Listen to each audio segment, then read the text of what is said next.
Hello and welcome to the latest episode of the Carolina Rugby Podcast. Back today with a very special bonus pod as we reflect on the 35-man squad that Andy Farrell named this week for the upcoming tour of South Africa.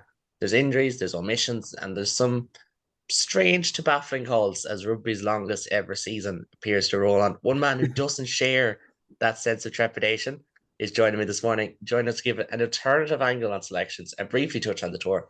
A South African rugby writer, podcaster, set piece junkie, and all round good guy, Jared Wright. Welcome to the show, finally, Jared.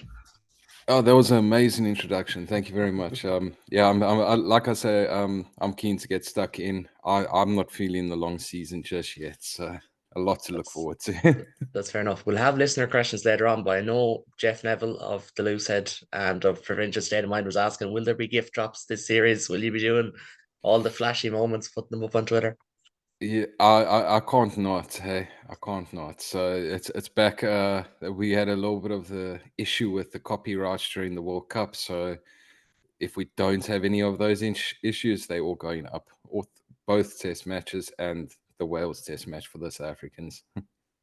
Get a couple of Jack Crowley crossfield kicks in there, and sure, everyone will be happy enough then once we get that. For Yeah, well, those Yeah, no, sorry for jumping across there.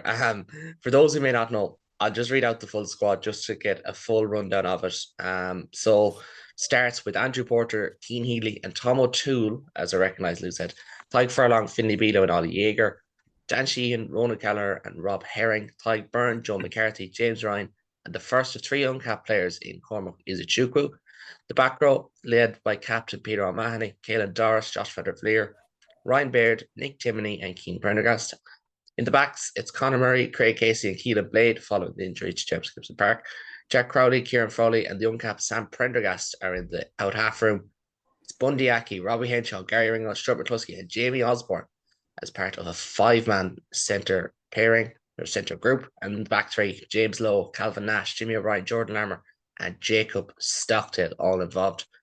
Jared, 34 5-man squad, plenty of takes, plenty of things to take away from it. What's your initial thoughts on this Ireland squad? Is it good enough to go down to South Africa and win 2-0? I I think the series has been like sort of leveled up purely based on the injuries. Like Jameson Gibson Park is a obviously massive blow for Ireland. But South Africa have some equally big blows. Stephen Kitsoff being out, Damian Willems, Louis de Jager, I think Rassi ran off a list of 9 players. Lucanio Ams was out. So, yeah, I think it's certainly a good enough team to come and possibly get a result in South Africa. It won't be easy. It never is. But I think it still makes for a cracking series. And yeah, unfortunately, there's some big players missing, but it's these kinds of injuries that creates opportunities for other players. And yeah, perhaps somebody, maybe Blade becomes in and out scrum off every single season going forward now for Ireland. So yeah, there's opportunities whenever these kind of injuries. Yeah, opportunity always brings, or injury always brings opportunity. That's the Yeah. other side of it. Now, thankfully, because you're South African, you do watch a lot of URC, which really helps this conversation in terms of knowing the players and going through the different groups. We'll kind of just take it bit by bit as we run the way down. In the props, the big call, no Jeremy Luckman, Tom O'Toole selected as a loose head. It's believed he's been training as a loose head for quite some time, but just not in games. What's your thoughts there? Because obviously Andrew Porter, unbelievable player, 70 plus minutes every week. He's a freak of nature in a lot of ways.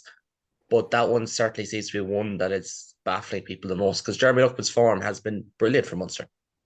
Yeah, I don't quite understand the Lockman call because I think if it was a South African selecting this team, if it was a South African scrum coach or something like that, Lockman would definitely be there with Porter as the frontline loosehead props. I mean, Lockman's come down to South Africa. He's done well for Munster when he's played against the Stormers. He's done well against the Bulls.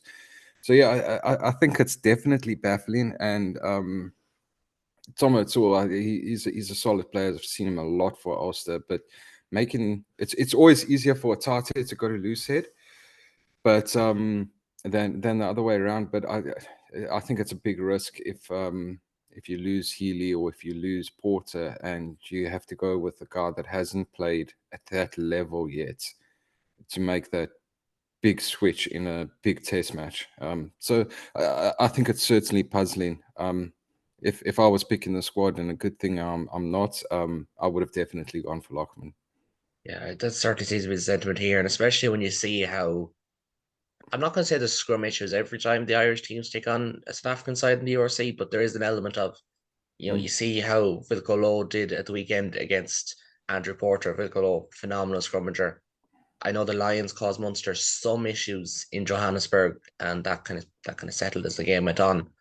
And I know the Stormers have caused some issues to Irish teams as well, where you'd have like Franz Malherbe. So you do look at it that way and think maybe they have the edge. mm. But then at the same time, Andrew Porter's probably going to play 70, 75 minutes in both test matches. Yeah, well, I think that's also a big call as well. Like, it's the half-out is not an easy place for a player to go 80 minutes, whether it's backline player, flank, anyone. So asking a front row forward to do that is a big ask. So yeah, I think it really is a big call, and it's not just like there's a good chance that Tomatu won't even play, and it will just be Porter and Healy playing the entire series. But it's also what happens in training, and we'll test the Tartet props in the scrummaging sessions as much as Lockman would. So you're getting better preparation for the weekend. So, yeah, like I don't want to get stuck too much on Lockman, but it's certainly an interesting call. And I don't see. I think Porter could probably go full 80 in one of the test matches, but I don't think he would be able to go both. That's the one thing about playing in Pretoria. And I know Leinster did kind of tire. I don't want to say they kind of flaglined in the game at the weekend, but they Mm, certainly tired, and it's part and parcel of it. It's something it yes. takes quite a few trips to get used to.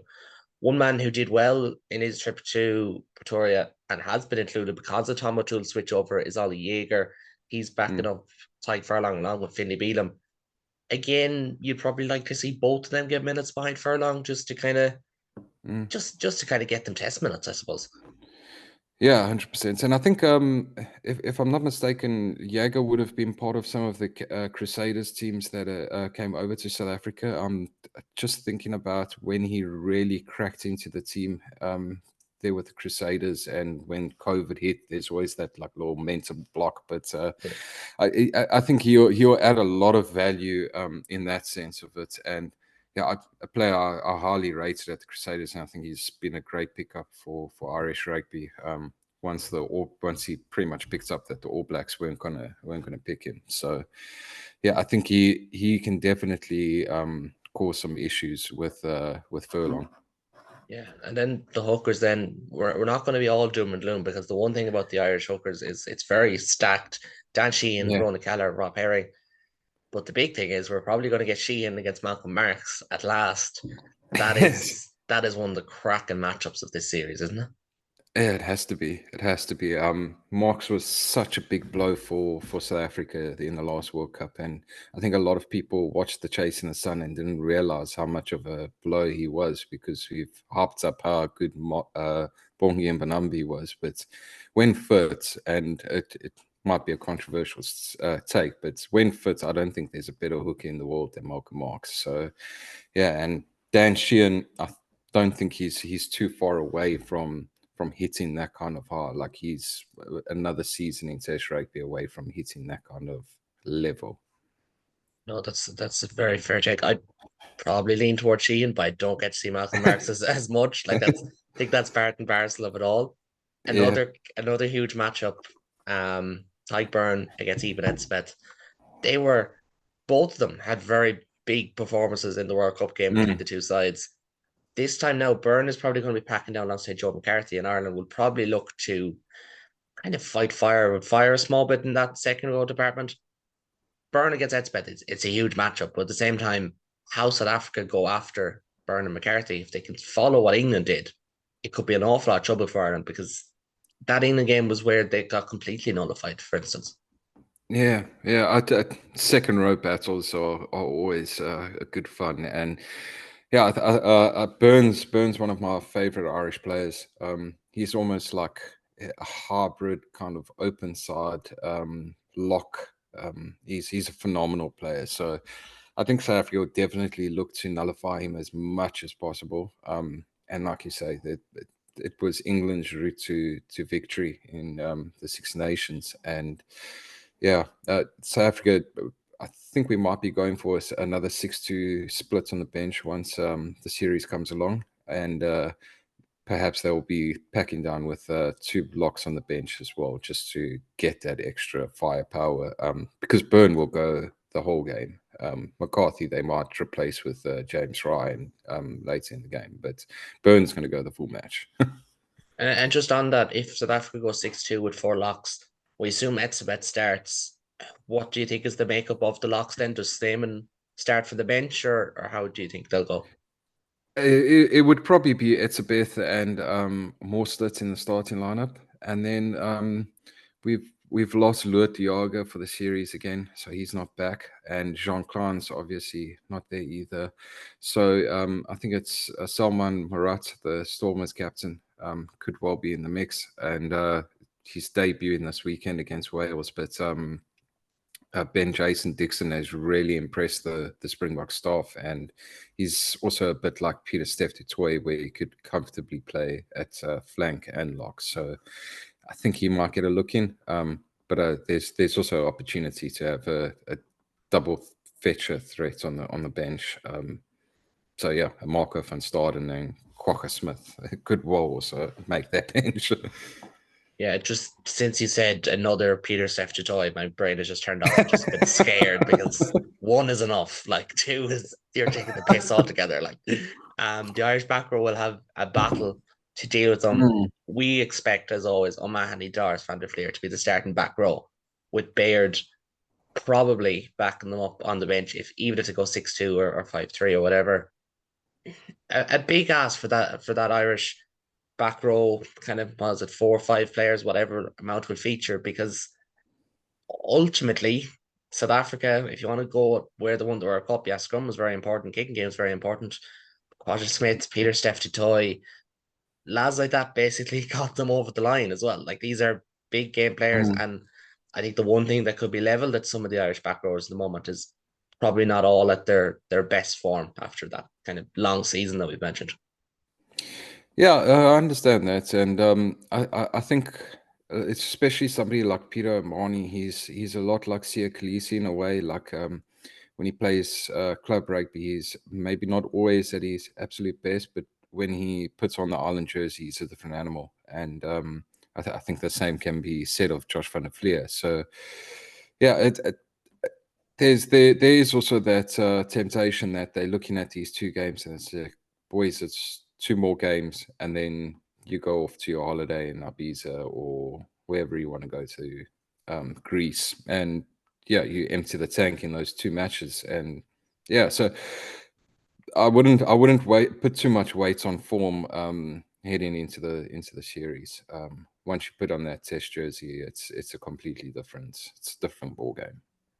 Certainly what the optimists among us have been saying as well. Someone like me, I maybe it's the loss at the weekend, maybe it's the golf coupled with the rugby as well. But I'm just like, no, I'm done with this season. It's been going on for a year.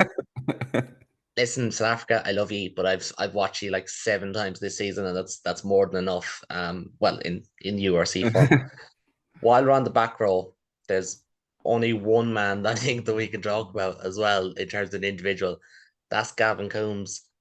It looked like there's this chance. Jack Conan out injured, or sorry, Jack Conan out for personal reasons. His wife's expecting Mm. their child. Looked like Gavin Coombs would get a chance.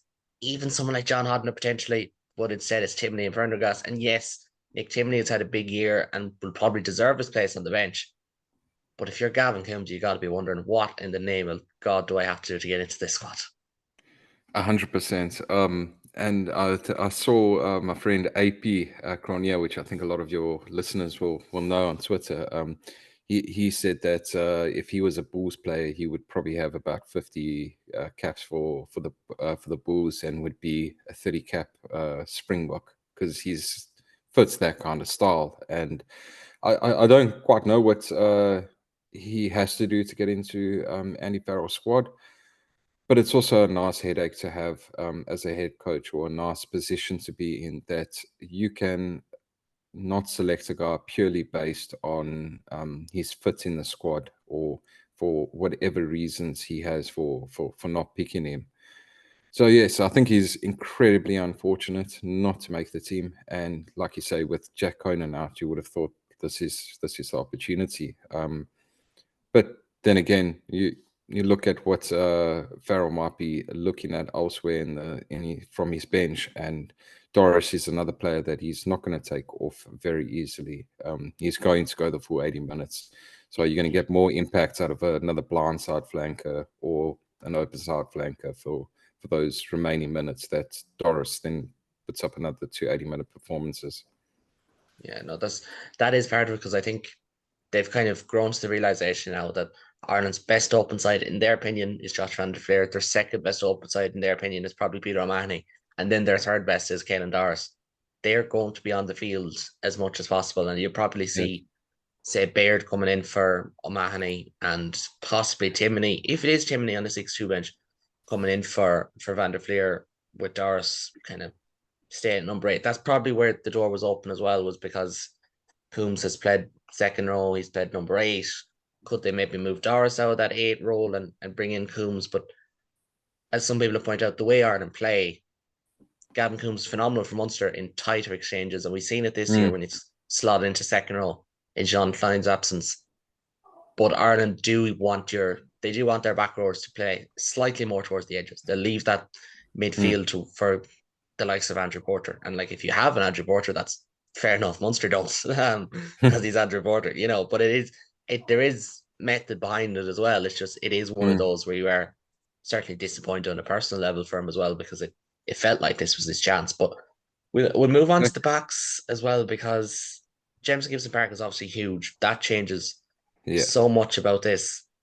Some people would probably say would probably ask, can Ireland win without James Gibson Park? How? I'm not going to ask how big the loss is. I think it goes without saying, but from a South African perspective, that must be one where you're like, well, I'd love to have seen him, but it's a better chance of victory. No, 100%. Yeah, he is a phenomenal player. Like like you say, it goes without saying he's a phenomenal player, and he's a massive loss. But you still do have you got two great prospects in Blade and Casey behind him, and Conor Murray is still a phenomenal player, and he seems to enjoy coming to South Africa. Just from the recent trips with Munster, he's produced some of his best games that I've seen him play for Munster when he's down in South Africa. And yeah, he's always been a great kicking scrum half, and that's incredibly important, especially in that game in the Pretoria game. Like, he'll be crucial for that. So it is a big blow for Ireland, and we would have liked to have seen him. But I wouldn't say like it's a huge momentum swinger, because Ireland could very easily just switch up things, and Casey can get the ball going just as quickly as Gibson Park can. He's maybe not as he doesn't have quite the rugby IQ that Gibson Park does, but he's certainly a very nippy scrum half, or get good service to Crowley. And then again, you get in that you're probably going to have 2 months to scrum halves playing the 80 minutes, so you've got a good combination going with Jack Crowley. Yeah, and that's the thing as well. Like, we're told this Irish team is built on cohesion and combinations. Exactly. Having players of comfort beside Crowley, or even, I think nearly at this stage we can kind of say, having Crowley beside these lads as well, it helps. Like, he is of that Mm, level now. And just on that, like, out half is a weird one. It probably feels like Jack Crowley is just mm, so far clear as number 1 now at this stage. yes. Gear Foley, Sam Prendergast, they'll probably get a couple of minutes. Maybe not Prendergast. Maybe he'll just train and not get any minutes. But like, it does feel like Crowley is just the guy now at out half. What is the perception of him from South Africa? Because obviously He's played well down there. He's played well against the URC teams. What do they think of him in the general kind of public opinion? I think overall just impressed with him. I, Johnny Sexton was not the most popular player in South African circles. We seem to get angry at fly halves that run their mouths. So Owen Farrell, Sexton, a little Dan Bigger had a bit of a redemption tour when he came to South Africa. I think it was in 2022, and he sort of captured the hearts of South African guys. But yeah, I think we respect, a lot of South Africans respected how good Johnny Sexton actually was, and for a young player to come in and sort of take over that jersey, take over the responsibility of filling his void and doing it so well. I think a lot of South Africans recognize the threat that he has, and yeah, obviously beating the Stormers with Munster in Cape Town in that URC final. I think he earned a lot of props from the fans from that. So yeah, I think there might be quite a few South Africans that still don't quite know him too well, but the fanatics, the real fanatics that watch the URC week in week out, will certainly know how good he is, and yeah, that rank him about amongst one of those rising stars in the number 10 jersey. I just like getting the outsider opinion in these things as well, because it is important to kind of gauge it. Like I found it funny during the Six Nations where you'd be reading stuff from Scots fans or English fans, and Crowley wasn't even on their radar, and you'd be Yeah. wondering what games are you watching? You know, it's almost because I feel like when you are, as you said, to use that word, fanatical, like myself, and I'm watching loads of games, I'm like, well, I know all these players. I don't need to just push to the side because I don't know them. But I think Crowley's reaching that level now where he is going to become well known. He's going to become kind of, not gonna say poster boy or front and center, but he's going to become that guy that people will. He will be synonymous with Munster, who are a big team, with Ireland, who are obviously a big nation as well. I want to move quickly through the outside backs. Not a huge amount of change, but just want to discuss them briefly. Centre, dare I say, the two most deep centre cores in World Rugby are Ireland and South Africa. Ireland have Bundy Aki, Robbie Henshaw, Gary Ringo, Stuart McCluskey. And to use the old trope, like they'd all start for pretty much any test nation. Maybe not all of them, but close Yeah. to it. Like there's Well, that some would make their fascinating squads at match. least. Yeah, absolutely. And there's some fascinating matchups then in the offing. Jamie Zialende against Mundiaki was arguably the best 1v1 battle of the entire World Cup last time out. Yeah, it was. And I'm quite interested to see what South Africa's plotting with the inside centre role, because I think Andre Esterhuizen was pushing Damien de Allende very, very closely before the World Cup. And eventually they just went with de Allende because of the experience. And this weekend, Esterhuizen gets a start ahead of de Allende. So yeah, I think there is a little bit of opportunity for a bit of change there from South Africa, but maybe it will wait until the Rugby Championship. But yes, you're right. There's, you could pick quite a 4 or 5 good centre combinations just from that group that Farrell has chosen. I'd probably say that it's probably going to be Aki and Henshaw in the senses. If I'm right in That's where saying I'm that. leaning as well. I feel Yeah. like Henshaw's playing some of his best rugby of late from that 13 channel. Yes. Yeah. He's phenomenal player. Like, yeah, he's just a guy that doesn't make too many mistakes, which is really what you want from a centre. And then he's got those game breaking plays in him. So yes, I found the Jamie Osborne selection quite interesting. It's well deserved. He was phenomenal for Leinster, but I don't quite see why he's there. Just because he's probably not going to get a run in, and unless him or Gary Ringrose is going to be used in the wing, which is another opportunity. But he's not going to get his test cap, his first test cap in a starting centre role against South Africa. Yeah, no, that's it's probably one of the things that we'll probably get on to the uncapped players in a minute, because it's hard to see where they break in without maybe Yeah. another injury or something. And to be fair, Gary Ringwald has played 90 minutes since the first week of February or something like that. It's not like he has got a full track record of games like the other centres. Mm. Finally, on that back three, Lowe, Nash, Jimmy O'Brien, Jordan Larmour, Jacob Stockdale, you assume that first three of Lowe, Nash, and Jimmy O'Brien will be Ireland's starting back three. And to be honest, like, no Hugo Keenan, no Mac Hansen. O'Brien, very good player. Calvin Nash, very good player. But Ireland will need to kind of be at their best with their back threes, as we've seen, because like we've seen how Willie LaRue had Jimmy O'Brien doing running sideline to sideline at the weekend Yes. with his kicking game. It's going to be so important that Ireland are inch perfect, which, to be fair, in the Six Nations, I don't think their backfield coverage always was as good as it could have been when Hugo Keenan, who, to be fair, is one of the best fullbacks in the world, when he's there. Yeah. Yeah. Keenan's absence is major. I think it's probably just as big as what Gibson Parks is, and yeah, I think there's scope for Frawley to also move into that fullback role. But yes, I think James Lowe is going to be a massive player in the back three for Ireland this series. His kicking game, his backfield coverage, all that kind of thing. His decision making on defense, especially if Orense and Colby are back fit for the series. But yes, it's certain. There's no two ways about it. The Ireland backfield is certainly weaker without Hugo Keenan. Yes.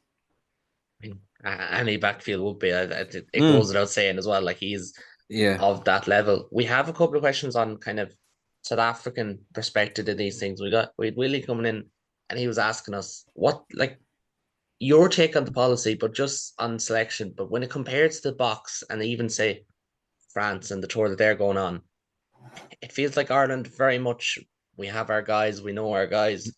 Whereas other countries just getting players in. You mentioned someone like Dixon earlier on. Get him in, see what he's like in this environment, and go from there. There's probably no right way to do it. I think it's fair to say. Like, Ireland have won the last Six Nations championships, and that's important to mention. But it's certainly something that some Irish fans not a big fan of. Is kind of, I don't want to use the term closed shop, but certainly more Mm. closed off than other nations. Yeah, I think with South Africa, it does the, the fact that we're able to select overseas players plays a big role in this. Because when we did these alignment camps recently, the only guys from abroad that were available were the guys plying their trade in Japan that were injured and were getting rehabilitation back in South Africa. So yes, we then got the four URC teams to select from and bring those players in. So yes, we could sort of get those guys on the same page. And Rassi and Shark previously, they sort of cast a wide net, and I think it's been pretty standard. That's how the Springboks operate. You cast a wide net. We've got a extremely large player pool, and a lot of the selections will come down to small little minute details, and you maybe the guy just doesn't fit in with the rest of the players, and you will only find that out once if you get him in. So yeah, I think Ireland could be a little bit more open, allowing more players to come into the squads. Sort of look at a Munster perspective. Antoine Frisch is now off to France. He wasn't getting any of those Ireland squad invites. We mentioned how the midfield stacked, but if he at least got invites to those camps and got to show what he can do in front of the coaches, you'd feel like that he's not really as outcasted as maybe he should have been. So yeah, I quite like the way that the Springboks go about it. A guy like Ben Jason Dixon wasn't even like on many people's radars at the start of the season, and now he's making his debut. And yes, and Edwald van der Merwe making his debut this weekend, wasn't even invited to any of these camps, and he's also is starting this weekend. So yeah, I don't think there's a right way or a wrong way. I think it's needs to be tailored to each team. And for South Africa, when we've got so many players that we can choose from abroad, and we have so many talented players within, it's a good opportunity. It's better for us to look for the best talent by bringing a whole lot in and sort of getting a casting a very wide net. No, and that's a question that is thrown around a lot. Peter asks, should we be worried about the development issues in Irish rugby? Maz reckons we shouldn't be playing a lot of these top choice players, like just give them the rest. It's been a long World Cup year. Completely agree on that one. Janny, kind of tongue in cheek, was asking, is the emerging Ireland side a bit of a cop out from selecting players to the full test team? Which I can certainly understand that view, even if it is tongue in cheek, as I mentioned. I do want to get the South African perspective on Ireland because it's been a big talking point, obviously, with even Elizabeth and Jamie Lende's comments, and Chasing the Sun showed the worst parts of Irish rugby media as well. Shane Devine just asked straight up, what is the South African view of Ireland? With the key losses domestically and at the World Cup, is Ireland viewed as having a soft underbelly when it comes to crunch games? And to be honest, like, I'm a very positive person in this podcast most of the time, but I would be shocked if some people don't think there's a bit of a soft underbelly about Ireland, considering the World Cup and the fact that they had a Grand Slam within reach and they kind of let that slip as well. And obviously, Leinster's Heineken Cup travail. So, what's your thoughts on what you think the South African view is of Ireland?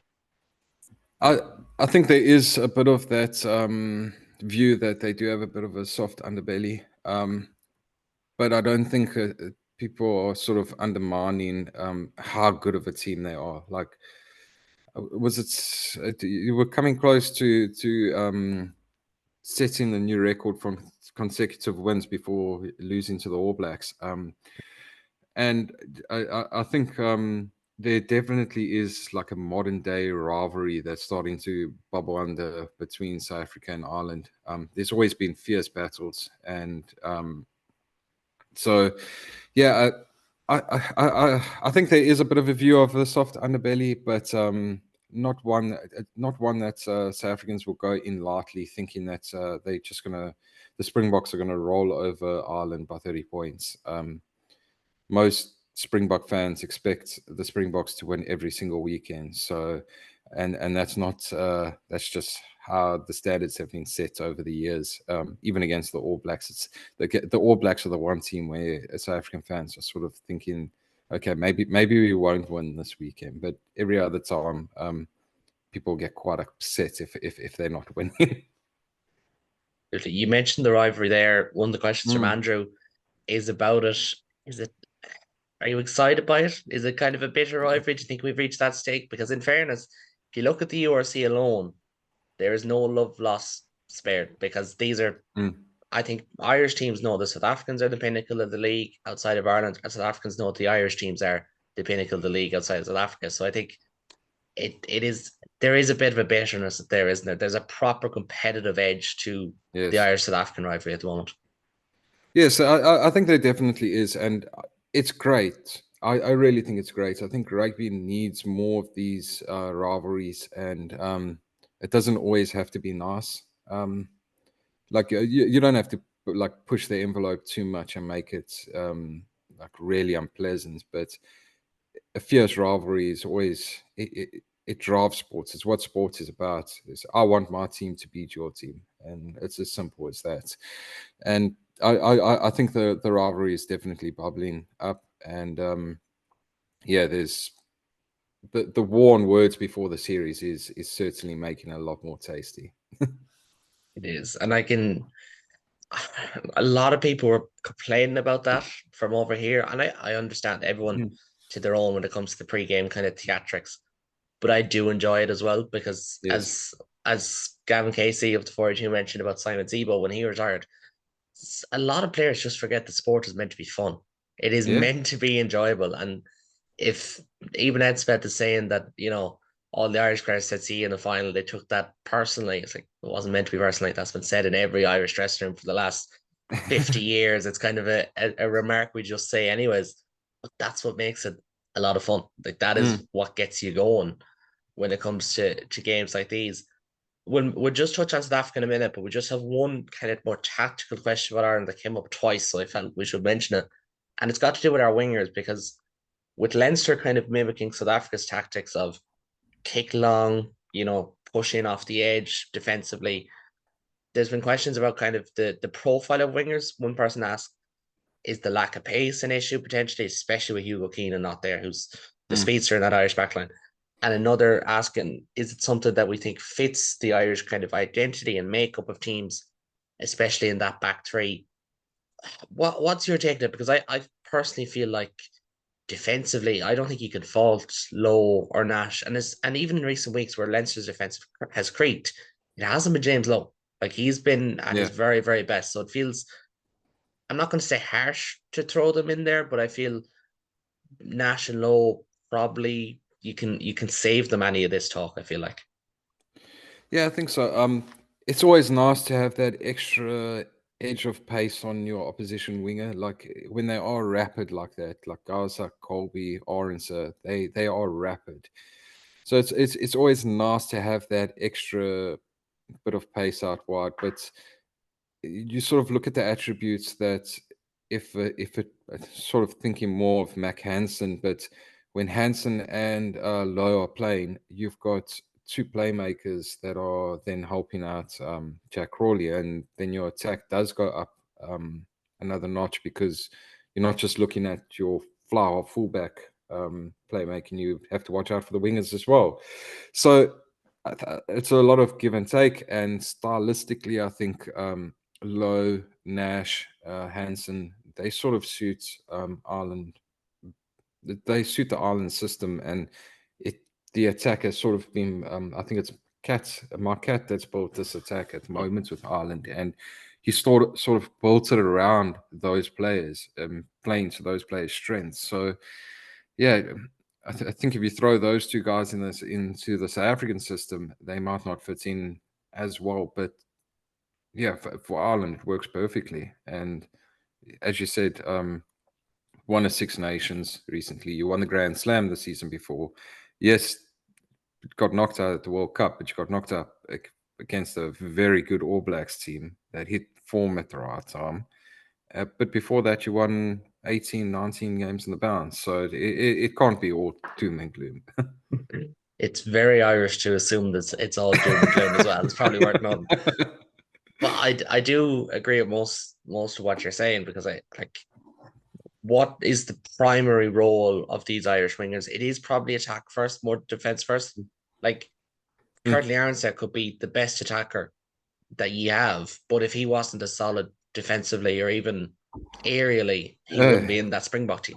no, you wouldn't. You wouldn't. And there's, I think, this week there's been a lot of chats with the Springbok squad that Saneli Nahamba has not been selected for the team after playing so well from the Lions, URC Player of the Year. But he's been playing at 10, and he's quite a small guy, and he's a scrum off. Normally a scrum off, but as a fly half, the South Africans won't pick him because we do have the smaller guys like Orange and Colby, but defending in that number 10 channel and defending out on the wing as a smaller player, it's completely different roles. And yeah, it's you have to hit certain markers in for any kind of international team selections, and for South Africa defensively is one of the biggest ones.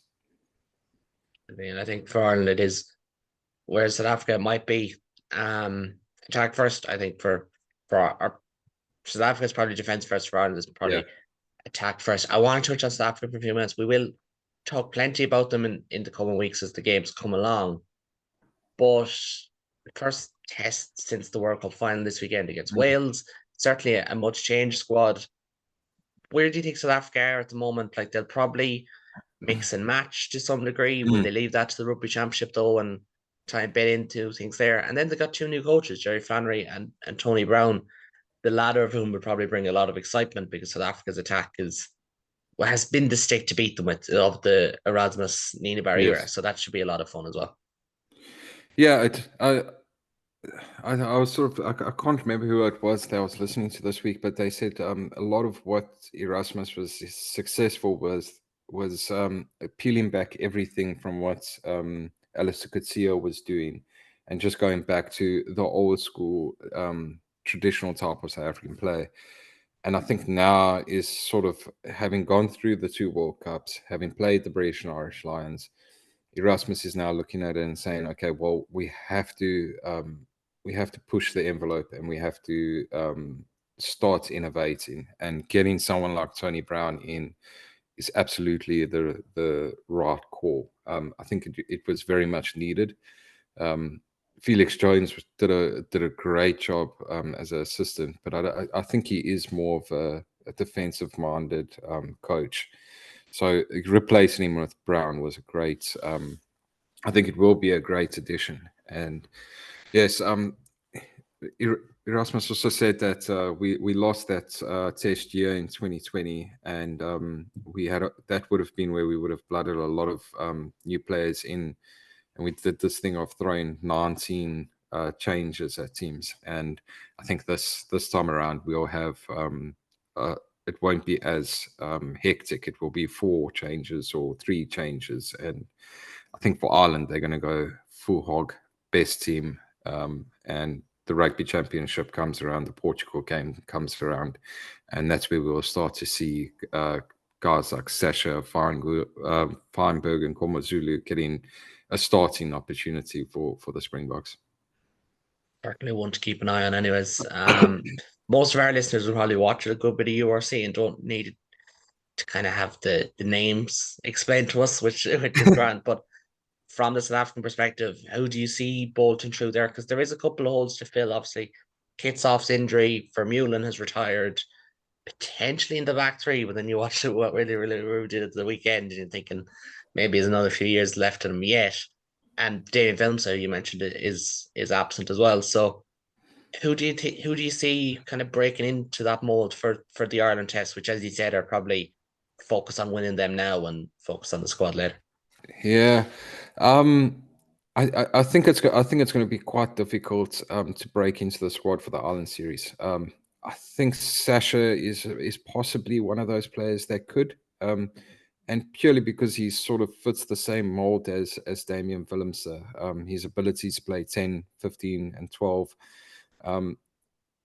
Willie Leroux, if he's fit and firing, I think he'll probably start at fullback. So I don't think they're going to make the changes there. But someone like Edwald van der Merwe, who's getting his opportunity on the wing this weekend, I think he could lock down that position if Colby and Orange aren't going to be available.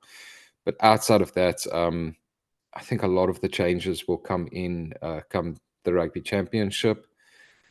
Somebody like Ulrich Lowe, Cameron Hanekom, there is that opportunity to fill the number 8 jersey, if and sort of challenge Jovan Roos for it. Because with Jasper Visa suspended for the series, it looks like it's Roos's jersey, but this weekend it's also his to lose, and Hanekom, Ulrich Lowe's to sort of take off him. But yeah, I don't see too much changes. It's going to be largely the kind of team that you would have seen at the World Cup. A few changes in the pack, maybe somebody like Thomas du Toit coming back in. Yeah, I think it's going to be minimal changes for the first 3 tests of the year. Yeah, no, that's understandable. And if it is, say, Thomas du Toit coming in, again, it doesn't weaken the prop depth at all, or the 4 props in the squad, because like Oxenche, Thomas du Toit, Franz Malherbe, and Vincent Koch goes without saying. Like it really does. And like I think number 8 is probably the one I'm most interested in, because I think Roos has shown very good URC player, hasn't gotten the test minutes, I think it's fair to say, to show these a Springbok in waiting. Hanekom hasn't featured much for South Africa, or if at all, but his performance the weekend, it made a lot of people stand up and take notice, and it made Kellen Doris stand up and take notice as well, because of that one tackle on the horrible pass that he got as well, but just left his back absolutely exposed. But that's exactly what you want to see at this stage of the season as well, though, isn't it? Like guys who are just on the periphery where there is an opening to play their way into form, and that can lead into better performances when they slot in then as well. If it is to be someone like Hanekom, if it is going to be Sasha Feinberg and Gonzalo on the bench, like again, he's had a wonderful season, and it's a healthy headache. Yeah. And just on the tour, then we reckon it's going to be locked and loaded. Reckon it's going to be a really good battle. Personally, I think South Africa will win it, but Mm. and just having a game in Pretoria does swing it a little bit more as well.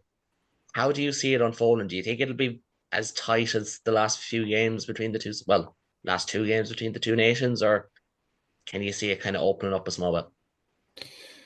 I think we'll definitely get a little bit more of an open game, particularly in Pretoria, because the legs do tire. Even the South African guys, they will tire a bit, and we'll sort of see those gaps open up in the defenses, and there is that bedding in period with Jerry Flannery's defensive system. I think it'll be largely similar to Jacques Nienaber's, but there is always those tweaks that will take a couple of tests to bed in.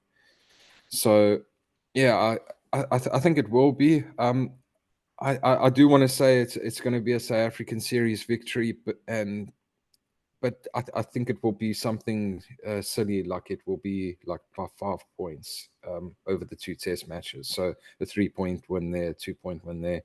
I do hope that whichever way it goes, we don't get a draw, because these two match series, I'm not a big fan of. I understand why they're doing that, but it would have been much better for three test matches. You always get that opportunity there. It goes 1-1, and you have a decider. But yeah, I could see it going either way. I really could. I do think South Africa just have the edge with it being at home.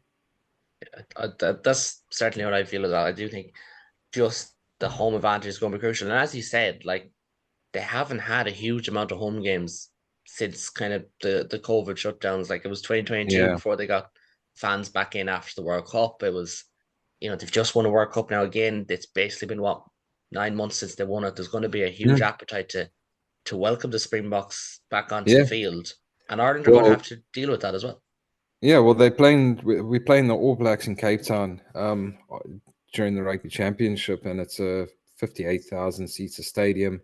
170,000 people have registered their interest for the match, so it's selling out 3 times over. So they're going to be stacked stadiums. Yeah, no, they are. And that just adds to it as well. Like it is easy for us to kind of, especially when the likes of myself, for yourself, who's had this long season, to not have the same appetite.